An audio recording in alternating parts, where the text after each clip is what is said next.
नमस्ते।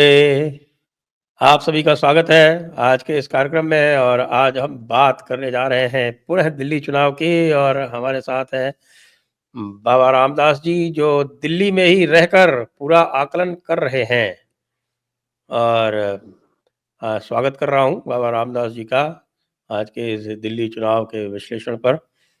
और बाबा जी, कुल मिला के 6% वोट अधिक पड़ने की संभावना बताई जा रही है।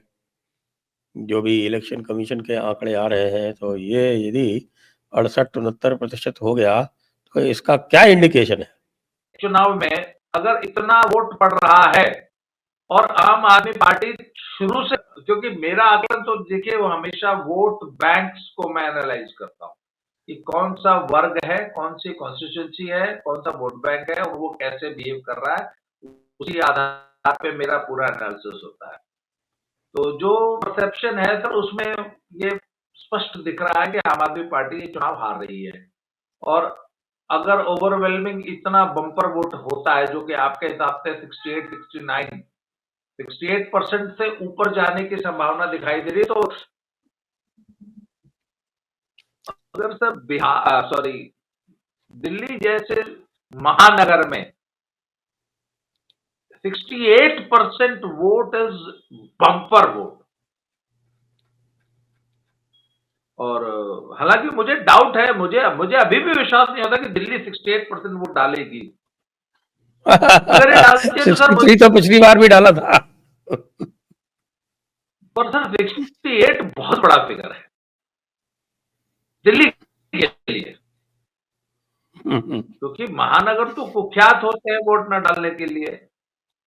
तो अगर 68% वोट होता है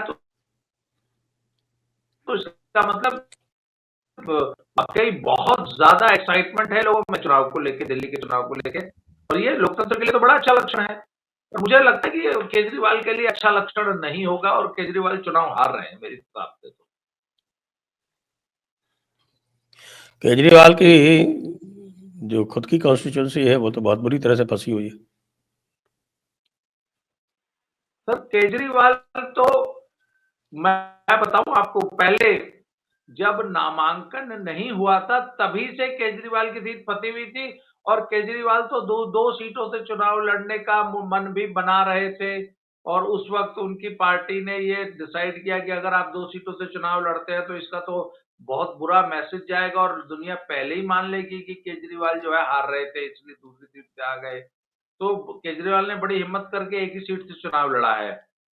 और चूंकि संदीप दीक्षित बहुत अच्छा चुनाव लड़ रहे हैं और संदीप दीक्षित जो भी वोट काटेंगे वो निश्चित रूप से केजरीवाल का काटेंगे। और साहब सिंह वर्मा हर लिहाज से सक्षम है, उनके साथ संगठन भी है, उनके साथ कार्यकर्ताओं की फौज भी है, उनके साथ मतलब भारतीय लोकतंत्र में चुनाव जीतने के लिए जो जो कारक, जो जो तत्व होते हैं, सारे साहब सिंह वर्मा के बेटे के पास हैं और साहब सिंह वर्मा की लेगेसी है। तो निश्चित रूप से केजरीवाल बहुत बुरी तरह नई दिल्ली में फंसे हुए हैं। पर इसके अलावा एक और फैक्टर है सर, देखिए हरियाणा का भी जब चुनाव एनालिसिस हम करते थे ना 1 साल पहले से, तो हम बोलते थे कि हरियाणा में बहुत जबरदस्त गुटबाजी है और ये गुटबाजी ही हरियाणा कांग्रेस को खा जाएगी। तो ना सब लोग हमारी बात को खारिज कर देते थे या हल्के में लेते थे। सर आप अल्टीमेटली हरियाणा को एनालाइज कीजिए तो गुटबाजी खा गई। सर सेम स्थिति आम आदमी पार्टी की दिल्ली में है। आज आम आदमी पार्टी के 4 गुट हैं। सबसे पहला और सबसे जो तगड़ा गुट है वो है संजय सिंह और भगवंत मान का गुट। दूसरा गुट है वो मनीष सिसोदिया और आतिशी मार्लेना का गुट। तीसरे गुट में अरविंद केजरीवाल है जो कि पूरी तरह अलग थलग पड़ चुके हैं, ये ध्यान रखिए। आज पूरी की पूरी पार्टी अरविंद केजरीवाल के खिलाफ है। और जो चौथा गुट है वो सो कॉल्ड न्यूट्रल गुट है जिसमें गोपाल राय और ऐसे बहुत सारे नेता आते हैं।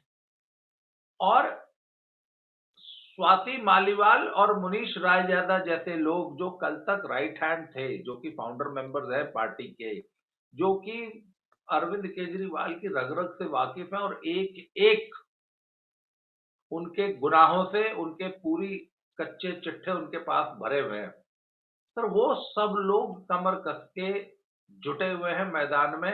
मुनीश रायजादा दर्शकों के लिए आपके बता दूं कि he is the founder member, he is a practitioner, he is a doctor, he was a doctor. उन्होंने अपनी प्रैक्टिस छोड़ दी यूएस में, बहुत फ्लरिशिंग प्रैक्टिस थी।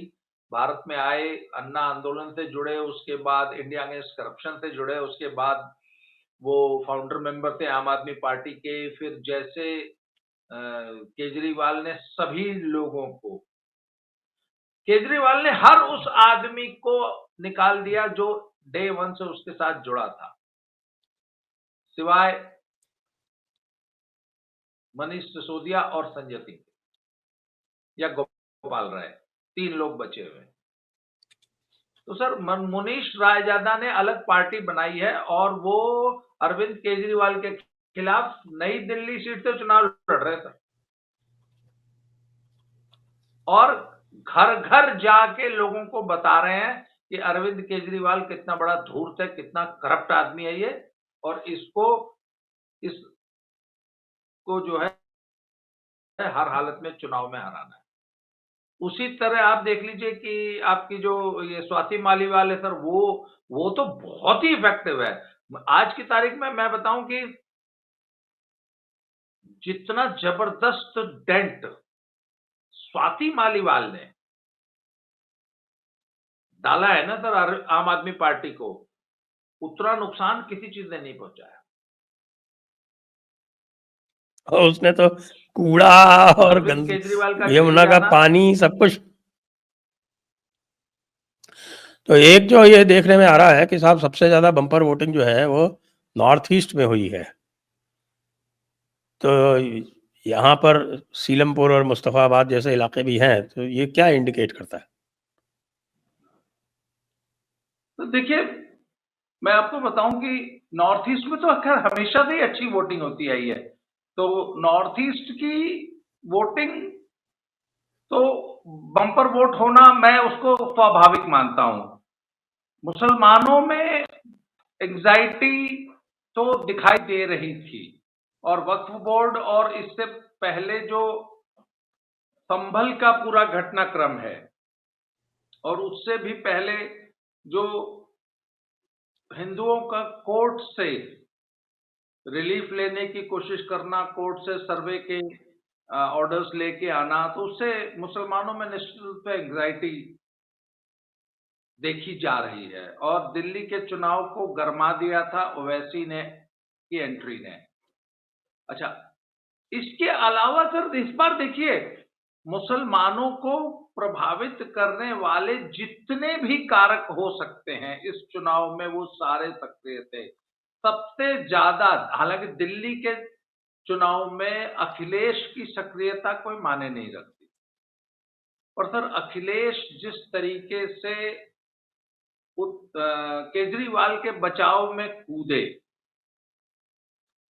अच्छा उसके बाद आप देखेंगे कि केजरीवाल ने जो है, जब केजरीवाल के ऊपर बाबा जी ने अटैक किया तो जो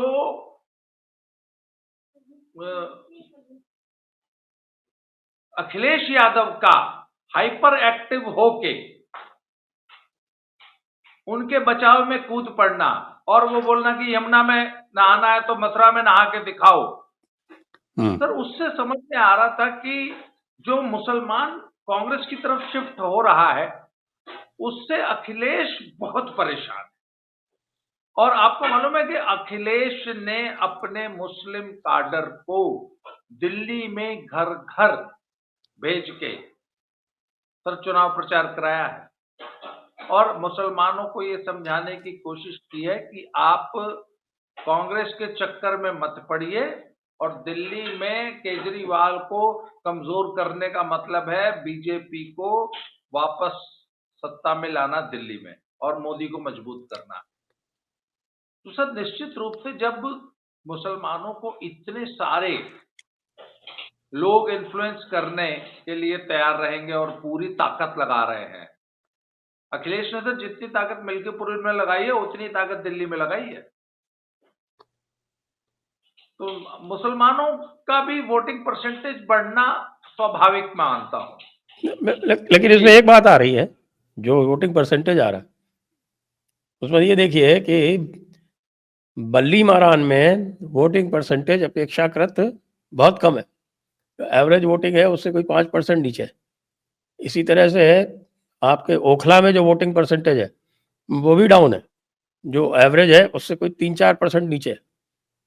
तो ऐसा भी नहीं है कि मुसलमान कोई बहुत बढ़ चढ़ के और अपनी अस्मिता के हिसाब से कोई वोट डाल रहा हो।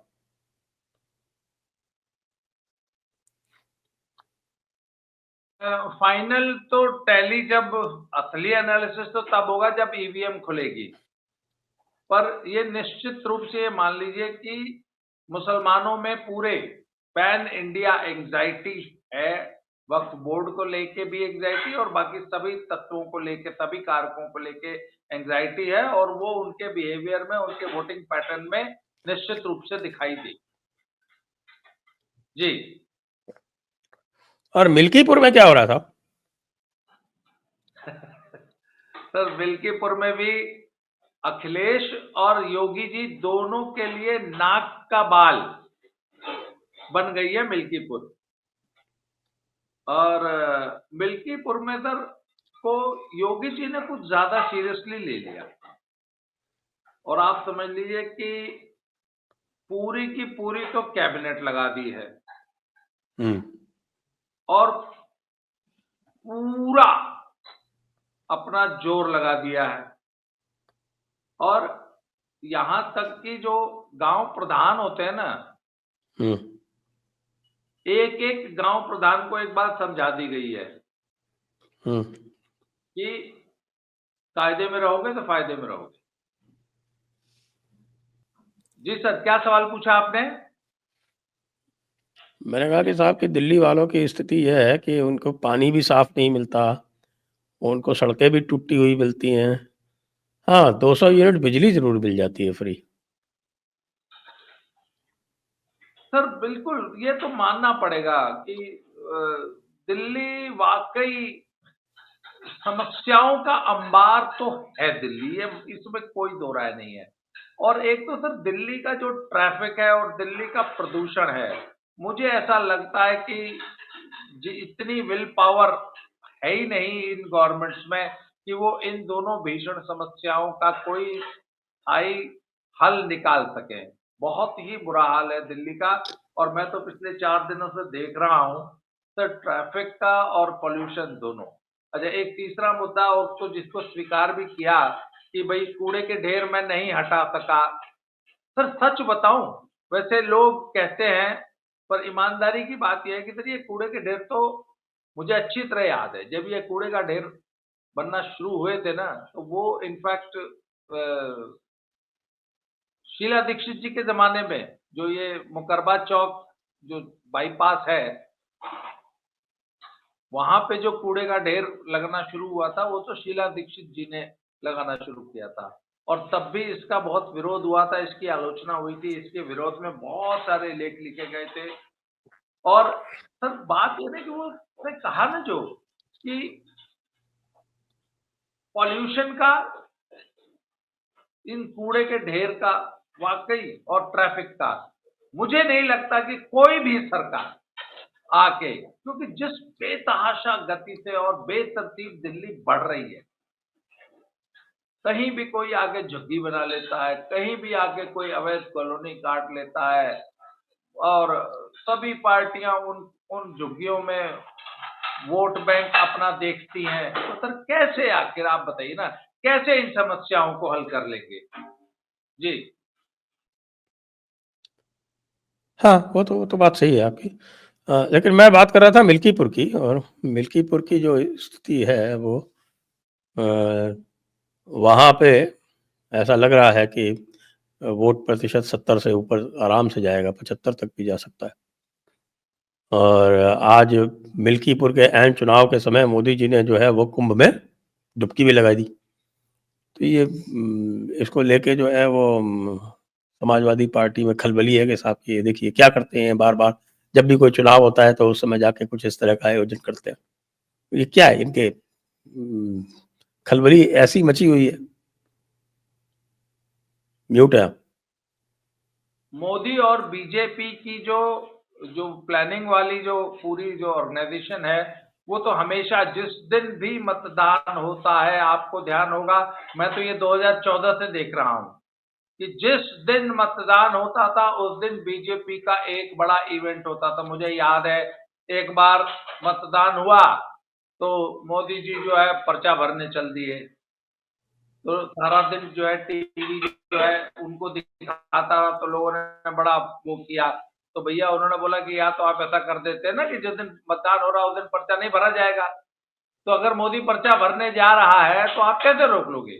उसी तरह एक बार मोदी खुद वोट डालने पहुंच गए तो सारा दिन मोदी को वोट डालते, वो आपको याद होगा, वैसे कमल का फूल दिखा दिया था मोदी ने। तो सर मोदी तो हमेशा से ही कोई मौका छोड़ते नहीं है चुनाव प्रचार का, और वो गंगा में डुबकी लगा के ही चुनाव प्रचार कर रहे हैं। और सर एक बात दूसरी बताऊं मैं आपको, ये मिल्कीपुर का जो चुनाव हुआ, अखिलेश यादव के लिए मिल्कीपुर तो चलिए प्रतिष्ठा का प्रश्न है, परंतु सर उससे भी बड़ा प्रतिष्ठा का प्रश्न अखिलेश के लिए बना हुआ है मुस्लिम वोट बैंक। पर उसमें जो जिस तरीके से एग्रेसिव हो राहुल जी प्रचार कर रहे हैं, उसको लेके अखिलेश वाकई बहुत ज्यादा आशंकित, और अखिलेश पूरी ताकत लगा रहा है, और अखिलेश को सबसे बड़ा खतरा यह है कि कहीं उसके हाथ से मुस्लिम वोट बैंक न निकल जाए। और ये आप बताएं कि दिल्ली की जितनी भी पोस्टरिंग, अच्छा इसके अलावा आप देखिए पिछले कितने दिनों से लगातार अखिलेश और अखिलेश की पार्टी कुंभ के खिलाफ जबरदस्त बयानबाजी कर रही है। और वो जया बच्चन का जो बयान था कि ये कुंभ ने जो है गंगा नदी को प्रदूषित कर दिया और लाशें जो है भगदड़ की लाशें गंगा नदी में फेंक के प्रदूषित कर दी गई। इन भले आदमी से पूछे कि एक बात बताओ यार, गंगा जी में अगर कोई लाश फेंकी जाएगी तो मैक्सिमम 10, 20, 30, 40 किलोमीटर के एरिया में आगे बढ़ के उतराएगी और किनारे लग जाएगी। ये नियम है। उसने कौन सी नदी देखी है जो आप उससे ये उम्मीद रखते हैं वो जाने। तो और दूसरी बात है कि अगर अगर प्रशासन ने लाशों को गंगा नदी में फेंक दिया है तो वो लाशें कहीं न कहीं तो उतरा रही होंगी। अपने समाजवादी कैडर को लगाओ कि लाए और दिखाए कि ये देखो जी, ये 50, 100, 200, 500 जितनी भी लाशें हैं, ये देखिए गंगा नदी में उतरा रही हैं।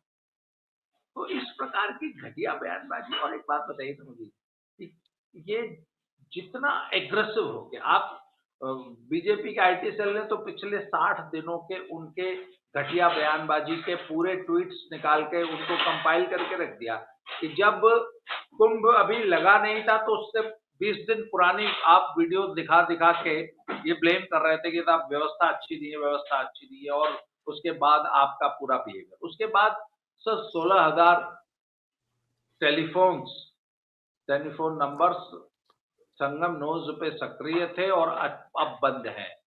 यह एक आरोप है जिसकी जांच एसटीएफ से कराई जा रही है, और एसटीएफ यदि जांच में आ जाती है तो सर यूपी की एसटीएफ तो स्पेशली इलेक्ट्रॉनिक सर्विलांस की तो मास्टर है। और इनफैक्ट इस देश में इलेक्ट्रॉनिक सर्विलांस, फोन का सर्विलांस से क्राइम सॉल्व करना तो यूपी एसटीएफ की यूएसपी है।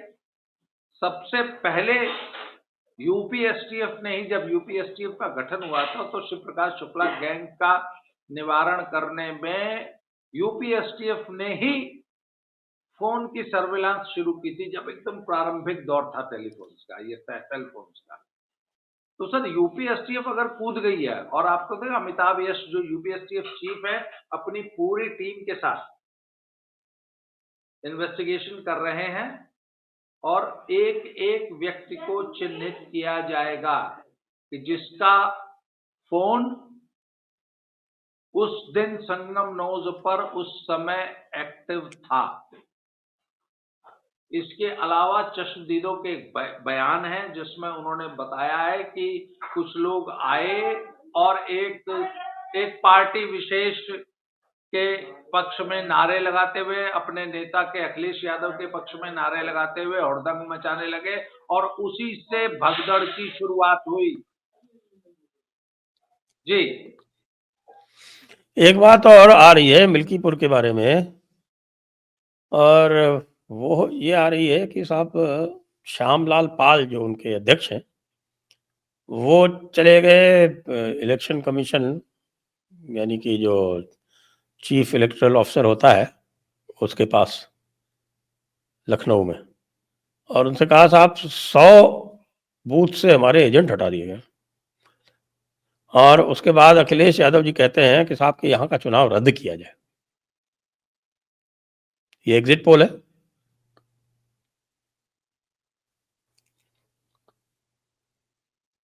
एक बात बताइए आप मुझे, आपने तो स्वयं एज एन ऑब्जर्वर, आप तो इलेक्शन कमीशन के ऑब्जर्वर बन के आपने विभिन्न राज्यों में और विभिन्न सीटों पर लोकसभा चुनाव में भी और विधानसभा चुनाव में भी इलेक्शन ऑब्जर्वर की ड्यूटी की है। जी, क्या आपको लगता है कि किसी पार्टी का एजेंट ही बूथ से हटा दिया जाएगा?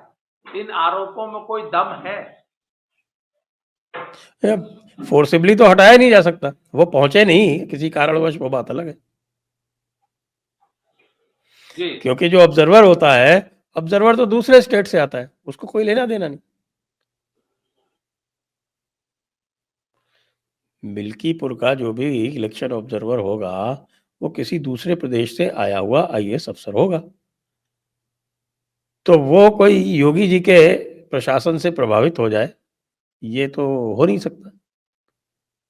इसीलिए ये व्यवस्था की गई है ऑब्जर्वर की। मैं आपको याद दिलाऊं, कुंदरकी में पूरी समाजवादी पार्टी बोल रही थी जी कि हमारे वोटर को घर से निकलने ही नहीं दिया पुलिस ने। तो भैया जब तुम्हारा 80-90 हजार वोटर है, वो निकला ही नहीं, तो फिर आखिर कुंदरकी में उस दिन वोट डाला किसने? उस दिन तो फिर कुंदरकी में 20% वोटिंग होनी चाहिए थी। कुंदरकी में तो नॉर्मल वोटिंग हुई थी। तो सर ये आरोप जब लगाते हैं तो मिल्कीपुर में बम्पर हो रही है। हाँ, मिल्कीपुर में फाइनल जब आएगा तो 75% तक वोटिंग दिखेगी आप। सर जिस तरीके से अवधेश प्रसाद ने और अखिलेश यादव ने फैजाबाद लोकसभा की सीट हारने पर भाजपा को और हिंदुओं को, सनातनियों को चिढ़ाने का काम किया, अच्छा वो काम आज तक इनका चालू है। अखिलेश यादव लगातार कुंभ महाकुंभ पर हमला कर रहे हैं, हमारी आस्था पर हमला कर रहे हैं। अखिलेश यादव आज तक रामलला के दर्शन करने नहीं गए, उसी अयोध्या में 20 बार आ गए, अगल बगल से निकल गए, परंतु रामलला के दर्शन करने नहीं गए। सर इस तथ्य को आप जनता से कब तक छुपाओगे? और मैं आपको बता रहा हूं, फैजाबाद सीट हार गई तो जिस तरीके से हिंदुओं का, सनातनियों का मजाक उड़ाया इंडिया अलायंस के पूरे इकोसिस्टम ने, उससे सर उस इलाके के लोगों में एक पश्चाताप और एक प्रायश्चित का भाव है। वह पश्चाताप और प्रायश्चित का भाव आपको इस चुनाव में, मिल्कीपुर के चुनाव में दिखाई देगा। जी जी, ओखला में आम आदमी पार्टी और एमआईएम के कार्यकर्ताओं के बीच झड़प हो गई। और आपको ध्यान है अमानतुल्लाह जो है उसको इतना घबराया हुआ था कि रात में जाके कैंपेनिंग कर रहा था, उसको पकड़ा गया, एफआईआर हुई उसके खिलाफ। सर ओखला में और बल्कि सभी जितनी भी मुस्लिम बहुल सीटें हैं सभी में एमएम की उपस्थिति से आम आदमी पार्टी खास तौर पे जो है वो बहुत ज्यादा असहज रही है। और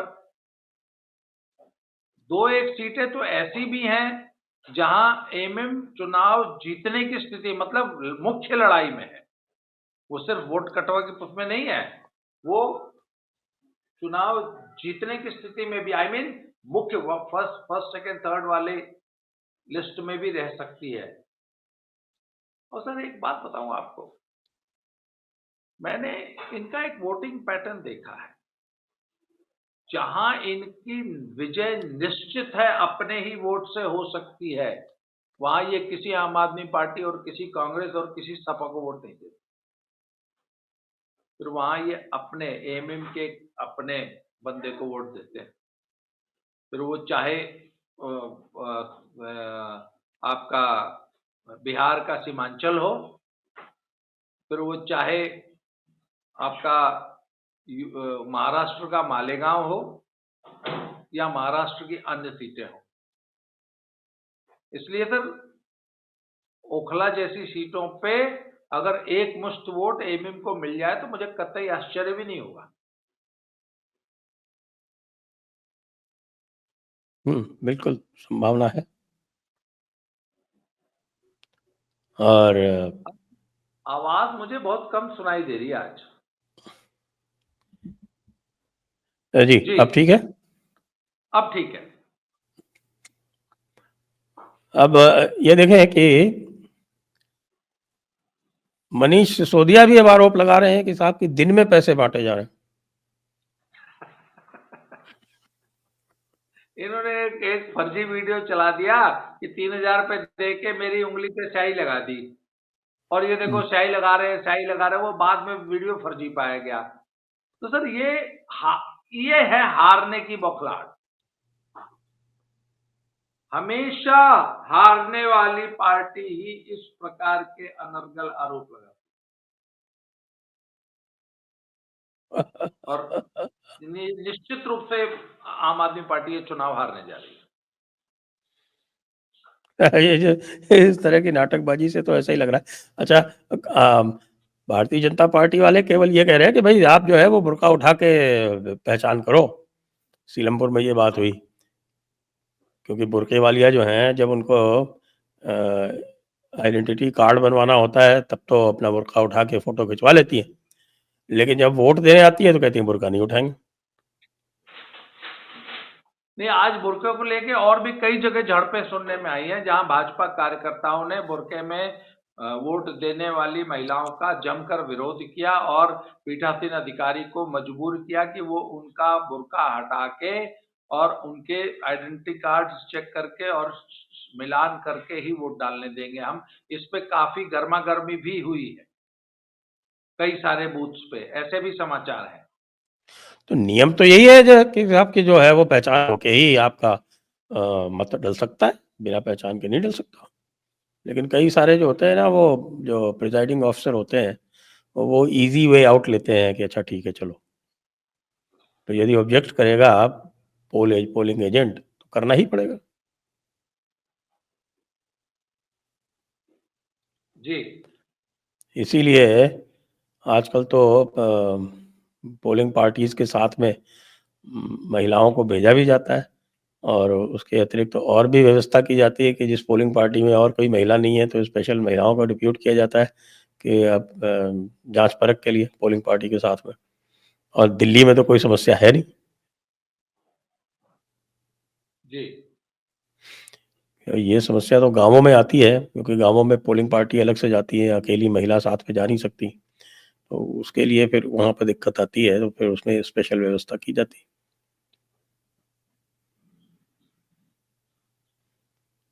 और सर इस बार मैं आपको बताऊं, इस बार के दिल्ली के चुनाव में एक जो सबसे बड़ी आम आदमी पार्टी की जो दिक्कत आई है ना, वो पंजाब से इस बार इनको किसी किस्म का कोई सपोर्ट नहीं मिला। पहले आपको याद होगा 2015 और 2020 के चुनाव में तो सर 50-50 हजार तक कार्यकर्ता पंजाब से आए हैं। मैं बड़ी जिम्मेवारी पूर्वक ये बात कह रहा हूं सर कि मुझे अच्छी तरह याद है यूरोप में, पूरे यूरोप में, हर कंट्री में, ऑस्ट्रेलिया, न्यूजीलैंड, कनाडा और यूएस में इन्होंने कॉल सेंटर्स बनाए थे और उनमें 10-10 लड़कियां सारा दिन बैठ के इंडिया में कॉल्स करती थी और वोटर्स को बोलती थी कि आपने आम आदमी पार्टी को वोट देना है। एक फोन मेरे घर में आया था, मैं इसलिए बता रहा हूं आपको। उसके बाद क्या था सर कि जब वहां पे बैठे खालिस्तानियों ने आम आदमी को सपोर्ट करना शुरू किया और आम आदमी के लिए फंडिंग जुटानी शुरू की, तो इनका मोडस ऑपरेंडी क्या था सर कि ये वहां पे जो इनका डायस्पोरा है उनको बोलते थे कि पंथ के लिए, पंथ के कॉज के लिए आप अपने पंजाब में बैठे हुए भाई भतीजे भांजे को बोलो, उसको पैसे भेजो 1,50,000 रुपए और एक गाड़ी की व्यवस्था करो। अगर आपके घर में गाड़ी है तो बोलो अपनी गाड़ी उठाओ और वो गाड़ी लेकर आप दिल्ली जाइए और 5-10 दिन वहां प्रचार कीजिए। उसी तरह जो रोड शोज होते थे, पंजाब में रोड शोज होते थे, तो पंजाब के रोड शोज में सर पूरे पंजाब से गाड़ी आ जाती, हर गाड़ी में 5 बंदे बैठे होते थे। मुझे अच्छी तरह याद है सर, एक बार एक जनसभा हुई थी रात में 11 बजे, इसी भगवंत मान की, और उस रात में 11 बजे जनसभा में 50,000 की भीड़, 50,000 लोगों की आंखें फटी रह गई। तो लोगों ने कहा ये इतनी भीड़ आ कहां से रही है? तो बोले कि there is one set of people and one set of cars जो हर सभा में, हर रोड शो में, पंजाब की और दिल्ली के हर सभा में वही सेट ऑफ पीपल आपको दिखाई दे।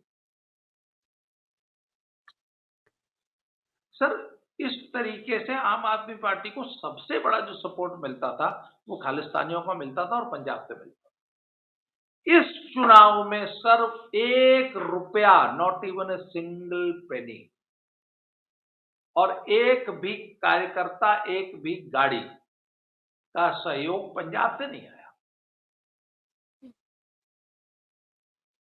ये एक सबसे बड़ी डेवलपमेंट है आम आदमी पार्टी के लिए दिल्ली के चुनाव में। जी, ऐसा क्यों? सर खालिस्तानियों का ना पेट भर गया इनसे। खालिस्तानियों ने इनको जो सोच के सपोर्ट दिया था ये उस पर खरे नहीं उतरे, और इन्होंने सोचा था कि हमको फ्री हैंड मिल जाएगा। हालांकि इन्होंने तो फ्री हैंड देने की कोशिश की। अमृतपाल सिंह का 1.5 साल एकदम खुला खेल फरुखाबादी हुआ पंजाब में, पर उसके बाद सेंट्रल गवर्नमेंट ने डपट दिया और उसको तब से ले जाके इन्होंने बंद कर रखा है। अब तो युवापा भी लगा दिया। तो सर खालिस्तानियों ने कहा कि यार जो हमारा एजेंडा था वो तुम्हारे से पूरा नहीं हुआ, तुम लागू नहीं कर पाए, and we are not happy with your performance, तो हमको अब जो है दूसरी व्यवस्था करनी पड़ेगी। तो सर इस लोकसभा चुनाव में फिर वो जो 3 खालिस्तानी खड़े किए थे इन्होंने, जिसमें से 2 को ही जिता के ले गए, तीसरा थोड़े से वोटों से हार गया। और अब जो इन्होंने वो जो नई खालिस्तानी पार्टी बनाई है, तो खालिस्तानियों ने अपना विकल्प, इनका विकल्प पंजाब में खड़ा करना शुरू कर दिया। इसलिए दे डोंट नीड आम आदमी पार्टी एनी मोर। तो फिर उनको तो पंजाब से मतलब है, वो दिल्ली में हारे चाहे जीते उनसे मतलब ही नहीं। इसलिए दिल्ली में वो कोई सपोर्ट नहीं कर रहे इनका। तब तो फिर दिक्कत आने वाली है, और भी ज्यादा आने वाली है। इसीलिए जो माहौल है इस बार पूरा जो है वो इनके उल्टा चल रहा था केजरीवाल के। स्वाति मालीवाल ने बैंड बजा रखी थी इनकी। जी। क्योंकि जब चर्चा होगी तो निश्चित रूप से स्वाति मालीवाल के कंट्रीब्यूशन की चर्चा तो होगी, जैसा आपने कहा आरंभ में। वो तो सर बड़ा एग्रेसिव हो गया। और अच्छा, स्वाति मालीवाल के पास महिलाओं की एक बड़ी अच्छी खासी टीम है। लोग कहते हैं कि 1000 से ज़्यादा लड़कियां, औरतें उसकी कोर टीम की मेंबर हैं और उसकी वो टीम बहुत ज़्यादा सक्रिय रही है दिल्ली में। और निश्चित रूप से बीजेपी ने भी उसको सपोर्ट दिया है और जो भी पूरा लॉजिस्टिक सपोर्ट उसको चाहिए था, फंडिंग इत्यादि की, वो पूरी बीजेपी ने की है। और मालीवाल ने, स्वाति मालीवाल ने पूरी दिल्ली और स्पेशली नई दिल्ली, उसमें आतिशी मारलेना, ये आपका मनीष सिसोदिया और आपका केजरीवाल, तीनों सीटों पर उसको हराने का पुख्ता इंतजाम किया है स्वाति मालीवाल।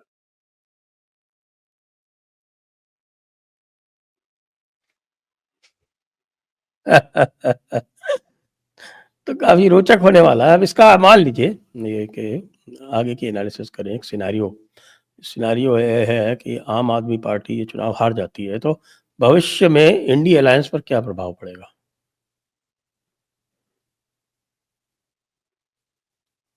तो देखिए, इंडी अलायंस तो डे 1 से अलायंस था कहाँ? आप बताइए ना, अलायंस कहाँ था? अलायंस जहां होना, अबे एक उत्तर प्रदेश में, वो भी मुसलमानों के दबाव में आके अखिलेश ने 17 सीटें दे दी थी। इसके अलावा इंडी अलायंस आपको कहां प्रभावी दिखा? उत्तर प्रदेश में मान लीजिए थोड़ा सा कंट्रीब्यूशन हम मान लेते हैं, महाराष्ट्र? बाकी महाराष्ट्र? हाँ, महाराष्ट्र, एक महाराष्ट्र। और महाराष्ट्र में तो वहां पे अलायंस की मजबूरी थी ना, वहां पे उन तीनों पार्टियों का एक हो जाना उनकी मजबूरी थी। इसके अलावा इंडी अलायंस कहाँ था?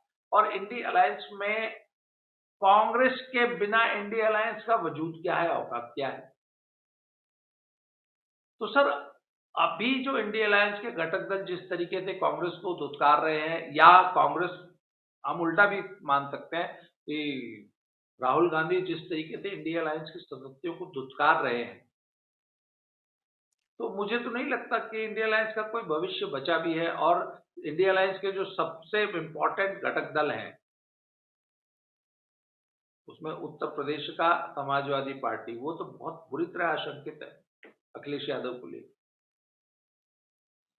तेजस्वी भी कंफर्टेबल नहीं है, उधर ममता बनर्जी भी कंफर्टेबल नहीं,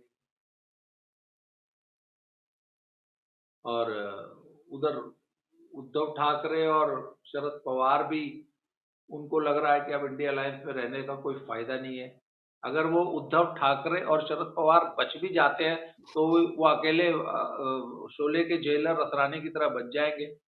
पीछे देखेंगे उनकी पार्टी पूरी और उनके पूरे जितने विधायक सांसद हैं वो भाजपा ज्वाइन कर चुके। तो सर, आम आदमी पार्टी हार जाएगी चुनाव, और इंडी अलायंस पहले से ही बिखरा हुआ है, उसके बिखराव में और गति आएगी।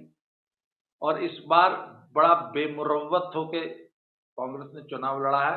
उसने बिल्कुल भी ये परवाह नहीं की है कि हम अगर मजबूती से चुनाव लड़ रहे हैं तो मोदी की पार्टी बीजेपी जो है दिल्ली में फिर से चुनाव जीत जाएगी। बोला जीतती है तो जीतने दो, हमको हर हालत में मुसलमान को अपने पक्ष में लेना है और पूरी की पूरी लड़ाई। सर, ये चुनाव कांग्रेस जीतने के लिए नहीं लड़ रही है, ये चुनाव किसी भी कीमत पर मुसलमानों का वोट हासिल करने के लिए। तो मुसलमान एग्जिट वोट। पोल का बहिष्कार क्यों कर दिया? जी। कांग्रेस ने एग्जिट पोल का बहिष्कार क्यों कर दिया है? वो तो सर उनको पता है। तो देखिए, ये तो सभी लोग कह रहे थे डे 1 से कि कांग्रेस का खाता नहीं खुलेगा, कांग्रेस की एक भी सीट नहीं आएगी। परंतु कांग्रेस आम आदमी पार्टी को चुनाव हरवा जरूर देगी और अपना वोट शेयर बढ़ा लेगी। मुझे सिर्फ इस चुनाव में एक चीज देखनी है कि कांग्रेस अपना वोट शेयर कहां तक ले जा पाती है। और मेरा अंदाजा है सर कि कम से कम 12% पे ले जाना चाहिए। अगर ऐसा हुआ तो अकललेस बाबू तो बहुत दुखी होंगे, फिर अकललेस के ऊपर प्रेशर डालेंगे ये लोग।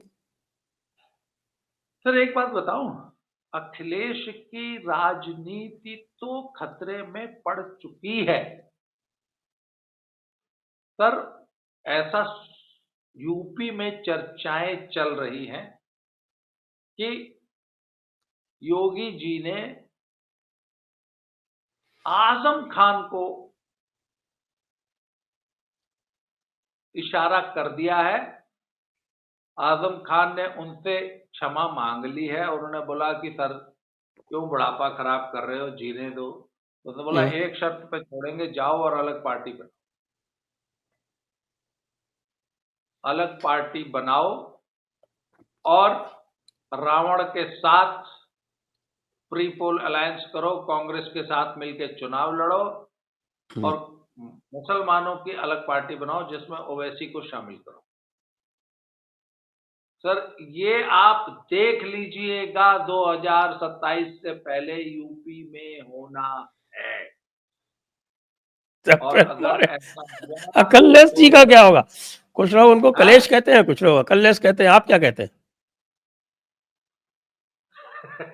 सर हम लोग तो मैंने उनका नाम कलेश भैया रखा था फेसबुक पे। हम उनको कलेश भैया रहते थे, फिर बाद में वो टोटी उखाड़ के ले गए तो पूरे सोशल मीडिया पर उनका नाम टोटी चोर हो गया। और सर मैं इतना जानता हूं कि योगी जी अखिलेश यादव का मुस्लिम और एमवाई समीकरण पूरी तरह इस बार 2027 में तोड़, और एक बार अगर यादव के हाथ से मुसलमान छिटक गया, फिर यादव को भाजपा में जाने से कोई रोक नहीं पाए। वो स्वाभाविक गति उनकी भाजपा के अलावा कुछ है ही नहीं। बिल्कुल, यूपी और बिहार के अलावा सब जगह वो भाजपा के साथ है। और हाँ, यस, आप यूपी और बिहार के अलावा बता दें, यादव कट्टर समर्थक है। सर आपको मालूम है गुजरात में एक बहुत बड़ी पॉपुलेशन है यादवों की,